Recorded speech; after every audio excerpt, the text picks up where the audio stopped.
Bienvenue au 21 de ce samedi 19 mars 2022. From Yamskon Sanda, good evening. Bonsoir Nadine Yambo, good evening ladies and gentlemen. Thanks for joining Equinox Television on our 8 p.m. bilingual edition of information live from Douala, Cameroon's economic capital city. Equinox Central News Desk. Menchum Division in the northwest region of Cameroon continued to go for months without electricity supply and potable water. Menchum has been suffering and inhabitants bearing the hardest tough times, and Menchum Division, it should be recalled, has the capacity to supply 40% of electricity out of Cameroon to the neighboring countries within the Semak sub-region. And also in this edition of the newscast, we shall be taking you to heightening security still in the northwest region, but from the Menchum to the Donga Mantle Division, precisely in our subdivision, where 3 dead bodies have been seen in the Yamba North. They are said to have been assassinated. In Boya, Chief Robert Esuka Ndele has been presented to the public. He is the paramount ruler of Boya. À la une de ce journal, des vives inquiétudes et des crises d'angoisse hantent de nombreux parents d'élèves à l'approche de la fin d'année scolaire. Ils redoutent une année blanche en raison de la persistance du mouvement d'humeur des enseignants. À l'extrême nord du Cameroun, autorités administratives et forces vives tentent une médiation pour pouvoir sauver les meubles à moins d'une centaine de jours du top démarrage des premières épreuves écrites au Cameroun. Voilà pour le sommaire.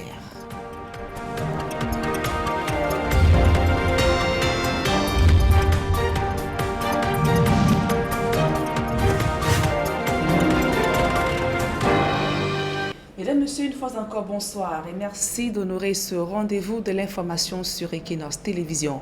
Au quartier Grand Hangar à Bonabéry, dans le 4e arrondissement, les populations sont sous la menace des inondations, elles qui souffrent déjà d'un manque de routes.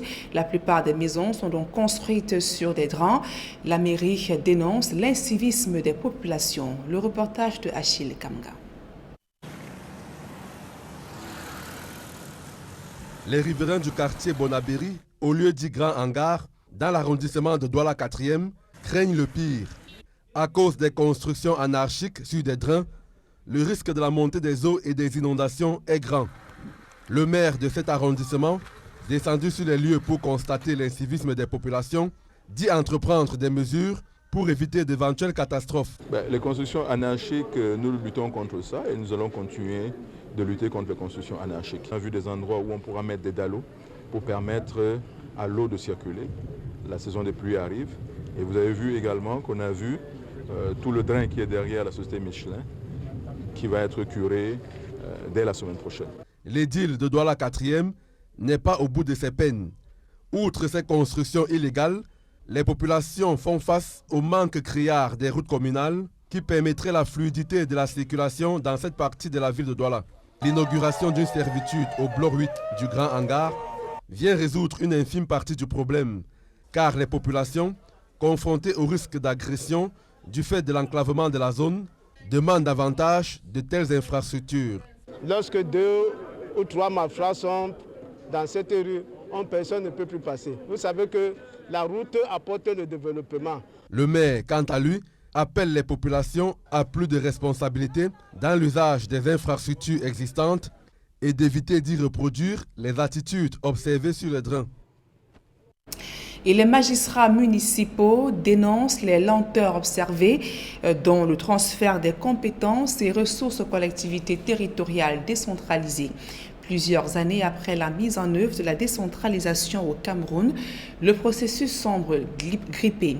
Réunis à Yaoundé, les communes unies du Cameroun expriment leur désarroi. Le reportage de Aïe Cyril. Plusieurs années après la mise en route du processus de décentralisation au Cameroun, le transfert des compétences et des ressources aux collectivités territoriales décentralisées coince. Les magistrats municipaux dénoncent notamment les retards accumulés dans le paiement des centimes additionnels communaux par exemple et de la dotation générale de la décentralisation.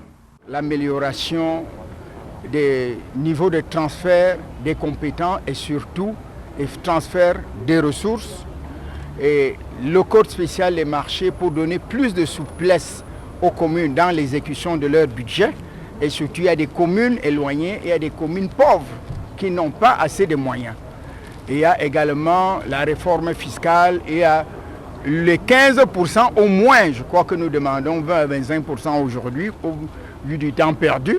Les magistrats municipaux attendent du gouvernement des réponses en vue de la relance de l'économie locale, dont les piliers que sont l'élevage, l'agriculture, le tourisme, le commerce transfrontalier entre autres sont fortement ébranlés. À la question de savoir si les maires ont l'expertise nécessaire pour gérer les ressources qui leur seront transférées, la réponse est claire. Nous voulons changer de paradigme de gestion des communes. Nous avons les possibilités de pouvoir gérer ces moyens. Nous voulons faire de nos communes des leviers de développement. À partir de cet instant, il faut également saisir les opportunités. Dans une déclaration au thème de la 12e session ordinaire du Bureau exécutif national des communes et villes du Cameroun, les magistrats municipaux engagent le gouvernement à procéder à la réforme des marchés publics en adéquation avec les nouveaux défis de la décentralisation. Les maires demandent notamment le relèvement du niveau de bons de commande des collectivités territoriales décentralisées. Pour les CVUC, les fameux 4-9 doivent passer à 30 millions de francs CFA. Afin de mieux contrôler la commercialisation du bois au Cameroun, le ministre des Forêts met en application le CIGIF2. C'est un système numérique qui permet au gouvernement de tracer tout le bois en circulation dans le pays. Cependant, les acteurs de la filière émettent déjà des craintes face à ce nouveau système.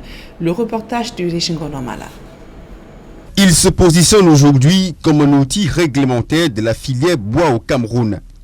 Le ministre des Forêts et de la Faune a officiellement lancé le système informatique de gestion des informations forestières de deuxième génération CIGIF2. Une traçabilité qui permet au gouvernement de mieux contrôler l'activité commerciale du bois. Il y a des points de checkpoint que l'État du Cameroun, c'est-à-dire le ministère des Forêts, a mis en place, des checkpoints pour checker tous les bois qui partiront de la forêt pour les parcs. Quand on regarde les contours de ce nouveau système, je crois que c'est quelque chose qui va permettre de pouvoir tracer normalement le bois. Vous ne pouvez plus avoir des bois qui arrivent à Douala alors qu'on vous dit qu'ils devraient arriver à Douala alors qu'ils sont allés ailleurs. Cependant, le nouveau système de gestion forestière ne fait pas l'unanimité au sein des opérateurs économiques de la filière, notamment les petits exploitants qui pensent que le CIGIF2 ne favorise pas leur émergence. Pour le moment, je pense que petits débrouillards que nous ne sommes pas encore prêts pour le CIGIF2. Ça, c'est la vérité. Et maintenant, nous ne refusons pas les avancées du CIGIF2, mais nous souhaitons être formés. La Banque mondiale et des grosses structures forestières européennes veulent s'accaparer de la filière bois. Face à cette incertitude, le ministre des Forêts et de la Faune tient à les rassurer sur le bénéfice général qu'apporte le CIGIF2. Le CIGIF s'occupe aussi bien des grands opérateurs que des tout petits. Maintenant, pour les tout petits, dont ceux qui s'occupent du bois de détail, il y a ce que nous appelons le marché intérieur du bois, le MIB. Et nous avons l'intention de faire en sorte que les opérateurs, même de ce niveau, puissent rentrer dans le système formel et de ne pas rester dans l'informel. Au-delà des taxes forestières, la traçabilité numérique du bois favorise également de nouvelles niches de recettes à travers des délivrances de certificats de légalité, autorisation FLEC ou même encore la redevance informatique. Et dans la région de l'extrême nord, je vous le disais en titre, des parents d'élèves redoutent une année scolaire blanche en raison de la persistance de la grève des enseignants au Cameroun. Pour tenter donc de décrisper la situation, le préfet du Diamaré sensibilise les enseignants pour une reprise des cours. Objectif, sauver l'année scolaire qui tire déjà à sa fin. Le reportage de Xavier Foka et Amadou Daïro. J-99. C'est le message que passent des élèves de certains établissements de la région de l'extrême nord. Un message qui exprime leur crainte à l'approche des examens officiels, alors que les enseignants, malgré les promesses et instructions du chef de l'État, observent toujours leur mot d'ordre, craie morte, en cours depuis 4 semaines déjà. Les parents d'élèves, membres de la communauté éducative, ont carrément perdu le sommeil à cause de cette situation à l'issue incertaine. Si aujourd'hui les enseignants sont en grève, ça met tout le monde en difficulté. Et les enfants, et ces enseignants, et les parents que nous sommes. Je vous assure que nous passons des nuits blanches depuis cet avènement. On n'arrive pas à dormir. Dans la recherche des solutions, Jean-Marc Ekwambarga, préfet du département du Diamaré, a effectué une descente dans la ville de Bogo où étaient réunis des enseignants de Bogo, Pété et d'Argala. Nous sommes venus pour sensibiliser. Sensibiliser parce que nous-mêmes, nous sommes des parents d'élèves. Nous souhaiterions que l'année scolaire se termine dans de bonnes conditions. Quand on est dans le dialogue, on n'intimide personne. On vient dans le dialogue pour trouver des solutions aux problèmes qui sont posés. Des problèmes sont tous pertinents. Pour résoudre ces problèmes des enseignants, désormais connus de tous, l'élu local a promis jouer sa partition afin que les enseignants redonnent vie à la craie. C'est le lieu pour moi de renouveler l'engagement de la commune dont j'ai la charge à accompagner l'implémentation de solutions qui seront certainement préconisées dans la limite de nos ressources, car l'éducation de nos enfants est le ferment de notre développement. Après plusieurs heures en compagnie des enseignants, le préfet Jean-Marc Ekwambarga s'est dit confiant quant à l'issue des discussions. Nous avons trouvé des responsables qui ont prêté une oreille attentive au discours que le préfet passait ou leur a passé et qui certainement vont se mettre à pied d'œuvre pour sensibiliser davantage leurs collaborateurs à cette reprise des activités pédagogiques pour que nous terminons l'année scolaire de manière sereine. Même s'ils ont dit être ravis de cette descente de monsieur le préfet du département du Diamaré, les enseignants n'ont donné aucune garantie quant à la reprise effective des cours le lundi 21 mars 2022. Et nous restons sur les campus scolaires où les jeux de hasard et la consommation des stupéfiants ont fait le nid. Dans la région de l'Ouest Cameroun, de plus en plus des jeunes s'adonnent à ces mauvaises pratiques au risque de leur santé. La société civile mène des campagnes de sensibilisation auprès des jeunes des lycées et collèges de la ville de Bafoussam. Le reportage de Robert Kenyé et Leclerc Sakem. Le mal est profond, les répercussions se font ressentir au jour le jour dans les enceintes des établissements scolaires. La consommation des stupéfiants, les jeux de hasard ont trouvé terrain fertile dans les lycées et collèges depuis plusieurs années au Cameroun. De plus en plus que les élèves s'adonnent à ce méfait, le jeu d'argent et la consommation de la drogue. Donc de plus en plus dans notre établissement, nous avons constaté que c'est récurrent. Nous essayons sans cesse de les conseiller par rapport à l'arrêt de la consommation de ces stupéfiants. Ces pratiques ont considérablement contribué à la hausse de la courbe des violences en milieu scolaire ces dernières années, occasionnant des meurtres et des actes de violence. La consommation des stupéfiants devient un très grand défaut dans notre lycée, puisqu'il y a beaucoup des individus qui entrent du sort du lycée facilement. Donc ce qui fait qu'ils livrent des drogues aux élèves et même souvent c'est les élèves qui livrent les drogues. It's not good to smoke because when you're smoking, it can lead to danger to the community and even to those smoking. And it can also lead to disgrace to the parents involved in it. Because in the course of doing that, you might be caught and sent to prison also. So my advice is those who are smoking should stop smoking because it is not good at all. Alors que le gouvernement tarde à trouver les solutions à ce cancer qui ronge le tissu scolaire, la société civile, à travers de campagnes de sensibilisation, recherche des voies et moyens pour réduire à sa moindre expression les répercussions de ces actes. Le cas du lycée bilingue de Diandam à Bafoussam. Nous sommes venus au lycée bilingue de Diandam pour sensibiliser les jeunes sur la consommation de drogue, d'alcool et de stupéfiants. Et mieux ils sont sensibilisés, plus nous aurons la chance que nous ayons des bonnes personnes comme dirigeants. Nous leur avons livré une mission de sensibiliser aussi leurs camarades qui n'étaient pas là. La FOCACO, à la tête de cette initiative, entend toucher une plus large cible et sortir la jeunesse du piège de ces additifs nocifs pour leur santé et pour leur avenir.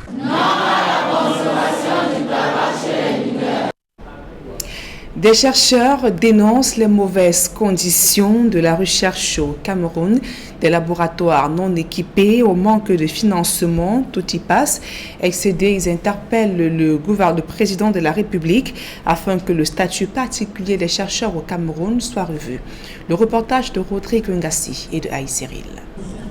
Une procession, l'air enthousiaste, mais qui cache mal les difficultés de la recherche au Cameroun. Il faudrait que les laboratoires au niveau du ministère de la Recherche scientifique soient beaucoup plus équipés et qu'on ait un meilleur financement pour que les chercheurs puissent faire leurs recherches dans de bonnes conditions. Au vu des difficultés rencontrées, il apparaît qu'il n'est pas facile d'être chercheur au Cameroun. Il n'est pas facile d'être chercheur. Déjà, le manque d'infrastructures, le manque de moyens pour les chercheurs, l'amélioration du statut des chercheurs, la formation des chercheurs et un certain nombre de choses comme les partenariats, les différents partenariats. Les chercheurs interpellent le chef de l'État sur la question du financement de la recherche et de l'harmonisation du statut des chercheurs. Pour qu'il y ait une bonne recherche au Cameroun, il faudrait que le gouvernement essaye de mieux nous appuyer côté financement.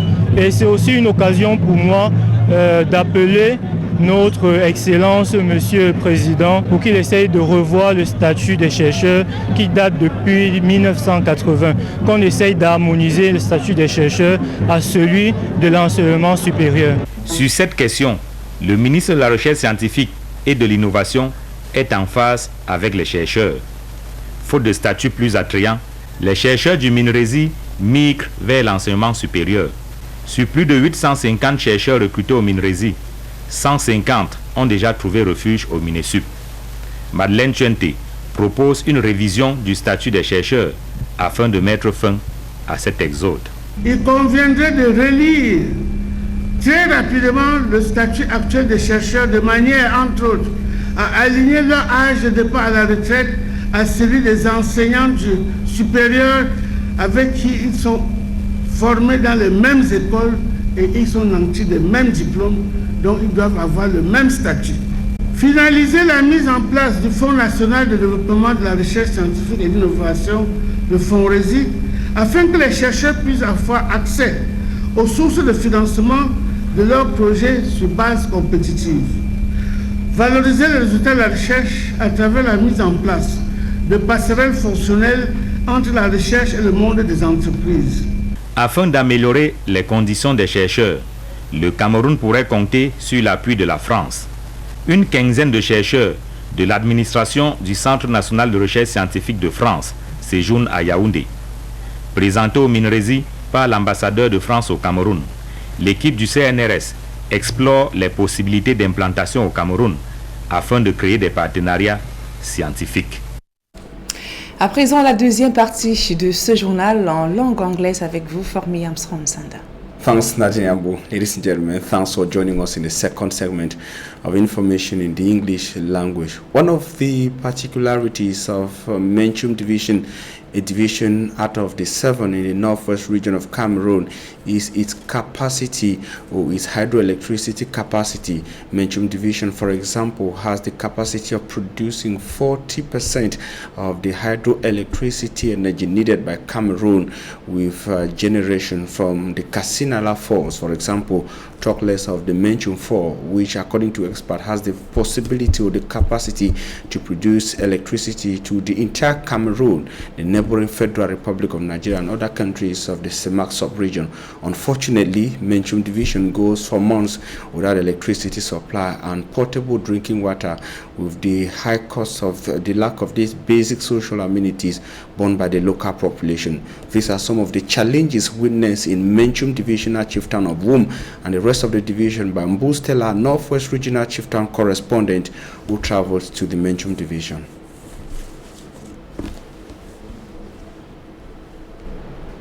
Of producing 450 megawatts of hydroelectricity, an amount that represents 40% of Cameroon's output of electricity according to studies. Menchum Division still goes for 4 to 5 months without electricity supply. We feel abandoned, I must say that, because we stay for 4, 5, 6 months without electricity. It is so heartbreaking. And I think that it is high time something be done and done fast, because this is a peace-loving population. If they have embraced peace, what are the fallout for this population? It should be the best roads for them to have. It should be electricity and water. It should be the Menchum Power project which should go operational for this population to feel happy. Menchum has potentials of 2 dams. There is a Kasina Ala project and there's Menchum Power project. Businesses are run with power from generators and the extra cost borne by the local population. When I'm using a generator, each head is 500, when it's light is 300, so light is cheaper than generator. In Wum, headquarters of Menchum Division, no electricity means no potable water. Inhabitants move from one neighborhood to the other in search for the precious liquid, which is sometimes not available or available in different colors and smells. I'm from Nicom 3 Junction precisely, known as Mvu. So due to lack of water for 3 days now, I decided to come and fetch water at the hospital. They complain about the tank that is dirty and they need to go and clean it. Added to this tap now flowing at Yezi are others and in 4 other villages within the municipality. The taps will be supplied by this 20,000-litre water storage tank constructed by the military and distributed via the already existing water supply system to 5 villages in one municipality. We have a part of the town who was not supplied during the dry season, and now thanks to this facility, it will be possible for them to be supplied frequently from this facility, and then we will do everything to help them to continue to provide them with potable water. Clean water now flows, but the population want their full potentials exploited. The potential of producing 40% of Cameroon's total hydroelectricity output is priority, and this can be achieved via the construction of a plant on River Katsina Ala, located in Menchum Division. Boustela will stay in the northwest region of Cameroon, taking you from the Menchum division to the Donga Mountain division of the region, one of the 2 English-speaking regions of Cameroon rocked by an armed conflict running for 5 years now, and we're taking you to one subdivision. But first, a warning that some of the images might be very disturbing to very sensitive persons. They are the 3 dead bodies of old and assassinated, that is, there are 3 dead bodies of some individuals who were assassinated alongside 8 other persons in Yamba North of one subdivision, notably in Sintong and other villages of the Yamba North in one subdivision. According to an elected official in one subdivision, the 8 elected persons, or the 8 persons, were killed by a group of heavily armed herdsmen on rampage since last week in Yamba North. Reportedly from Faye Village, other sources in one subdivision say the herdsmen settled after their targets on individuals in different villages on claims that their cattle were taken away by suspected armed separatist fighters. But latest information from the troubled hit one subdivision as of today says that the manager of a financial institution has spent 3 days in the hands of kidnappers. The manager of the financial institution based in Unwa, chief town of the subdivision, was taken away by heavily armed individuals on the way to Sabongari, one of the towns in the subdivision. He has been taken to an undisclosed destination, and we're having information that since Thursday is still in the hands of his kidnappers. These are some of the very numerous incidents of insecurity, kidnappings, abductions, and killings recorded in our subdivision, still within the context of the armed conflict that has been rocking the 2 English-speaking regions of Cameroon. We shall be coming back to the images subsequently. Time for us to talk something else in the economic capital city, Douala, to say that in Bonaberi, one of the neighborhoods of the city of Douala, people suffer from the lack of basic social amenities, and others too complain of a poor drainage system that has made the environment unhealthy. They also say that one of the major problems in the area in Bonaberi is bad roads. We have details with Malak Glory in the following report. Wastewater and sewage not transported due to lack of disposal points. The residents of Grand Hangar neighborhood in Bunaberi dump their waste in gutters, which clogs and prevents the flow of water. This is due to lack of poor drainage system, while others have completely constructed on the drainage line. For this reason, the mayor of Douala 4 Council promised to demolish these buildings as the rains are fast approaching to solve this problem.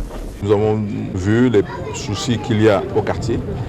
We have taken note of the issues faced by the people, such as insalubrity. Measures have been taken in order for it to be resolved as fast as possible. There are so many illegal businesses which will be destroyed. We also have people constructing on the drainage line and they will be destroyed as well.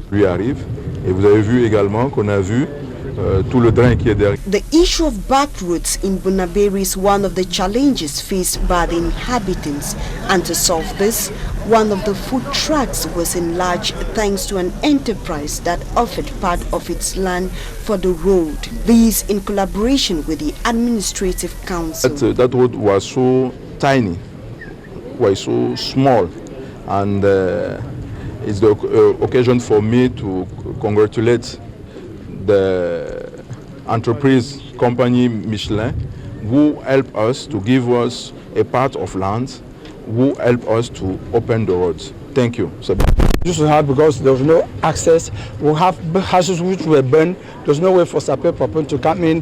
People who are sick, they die in the house because we cannot get in with cars. So that was the greatest problem we had. With the stretch of road, the inhabitants will be able to go about their activities as they hope for more development in the future.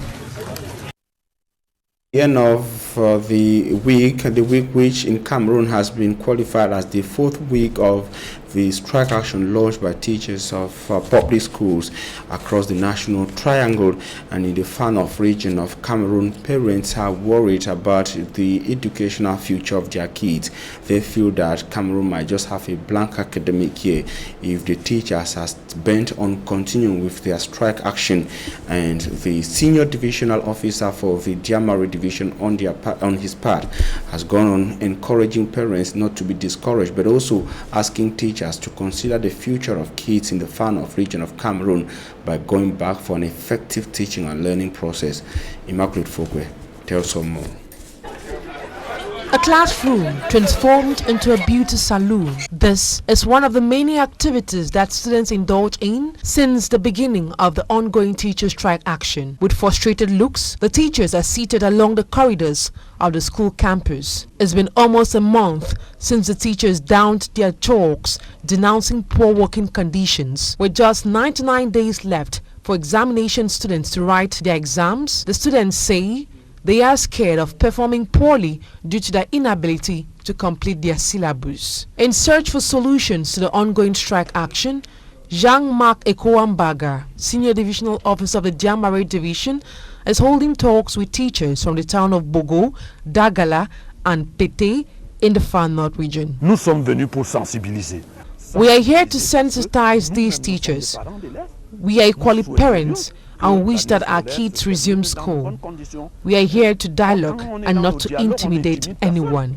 After several hours of consulting with the teachers, the Senior Divisional Officer Jean-Marc Ekouambaga says he is confident that the teachers will get back to their classrooms come Monday 21st of March 2022. The teachers gave us the benefit of doubt, so they have agreed to sensitize their other colleagues so they can resume classes. Despite the SDO's assurance, the teachers are yet to utter a word guaranteeing that they will resume classes come Monday, 21st of March.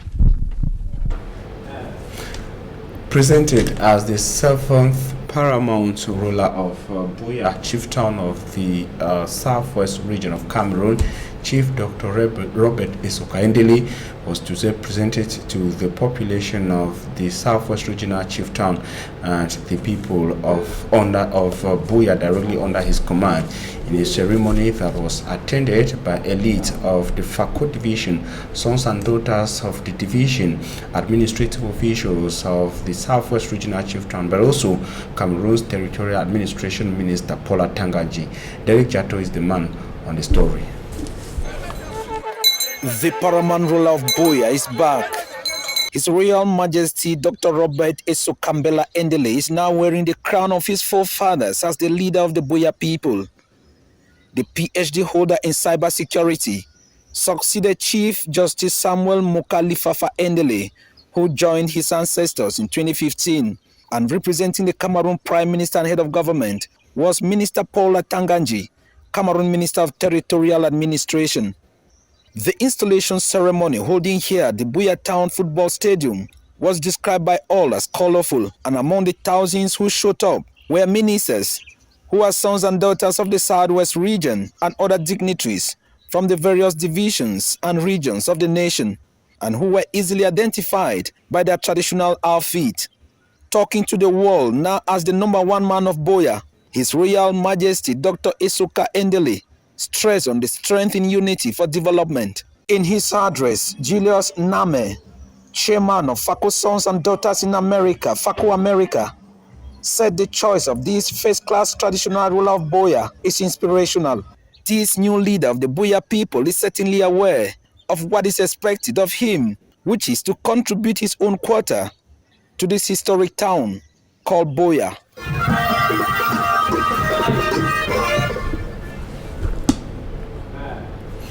We hope you had a good time watching news on Equinox Television. We thank you for your keen attention. We urge you to stay in the company of interesting programs on Equinox. Nandine Abo, have a nice evening.